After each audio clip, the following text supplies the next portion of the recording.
वक्फ amendment bill 2024 में इस bill को पार्लियामेंट में पेश किया, जहां से इसको जॉइंट पार्लियामेंट्री कमेटी के पास भेजा गया। हाल ही में जॉइंट पार्लियामेंट्री कमेटी ने अपनी रिपोर्ट को पेश किया है, जिसमें 1995 के एक्ट्स के सभी इशू को सॉल्व करने की कोशिश की गई है। आखिरकार यह अमेंडमेंट्स है क्या, जानते हैं।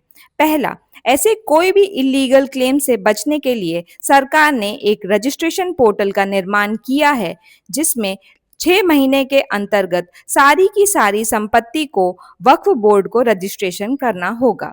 यदि कोई प्रॉपर्टी के डॉक्यूमेंट्स नहीं हैं, तो इस संपत्ति को सरकार को देना होगा। दूसरा प्रावधान यह है कि औरतों और नॉन मुस्लिम्स को बोर्ड में इंक्लूड करने की बात कही गई है। सरकार का कहना है कि वक्फ का मेन काम है प्रॉपर्टी मैनेजमेंट, इसलिए इसे इंक्लूसिव और सेक्युलर बनाने की जरूरत है। तीसरा प्रावधान है कलेक्टर या उससे ऊपर के रैंक के पास अथॉरिटी, जिनको यह वेरीफाई करना है कि वक्फ की जमीन सरकार की है या नहीं। सबसे बड़ी बहस छिड़ी हुई है वक्फ अधिनियम के सेक्शन 40 को लेकर। इसके तहत बोर्ड को रीजन टू बिलीव की ताकत मिली है।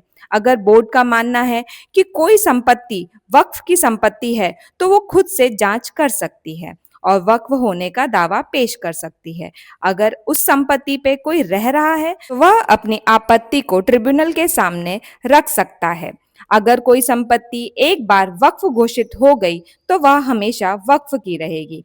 इस वजह से कई विवाद भी सामने आए हैं। नए कानून में इस सेक्शन को हटा दिया गया है। साथ ही साथ इस बिल में कहा गया है कि सिर्फ और सिर्फ वह मुस्लिम जो पिछले 5 वर्ष से मुस्लिम धर्म को फॉलो कर रहा है, सिर्फ और सिर्फ वही अपनी संपत्ति को डोनेट कर सकता है। इसके तहत हाल ही में कन्वर्ट हुए लोग अपनी प्रॉपर्टी को वक्फ नहीं बोल सकते। इस प्रावधान से ऐसे लोगों को प्रोटेक्शन मिलेगा जिनका कन्वर्जन सिर्फ और सिर्फ उनकी प्रॉपर्टी के लिए हुआ हो। आखिरकार जो प्रोविजन है वह है जुडिशियल रिव्यू का।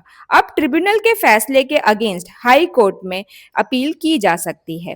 ट्रिब्यूनल का फैसला आखिरी नहीं होगा, इसलिए मुस्लिम बोर्ड भी जुडिशियल रिव्यू के माध्यम से कोर्ट में अपील करने वाली है, यदि यह बिल राज्यसभा में पास हो जाता है तो।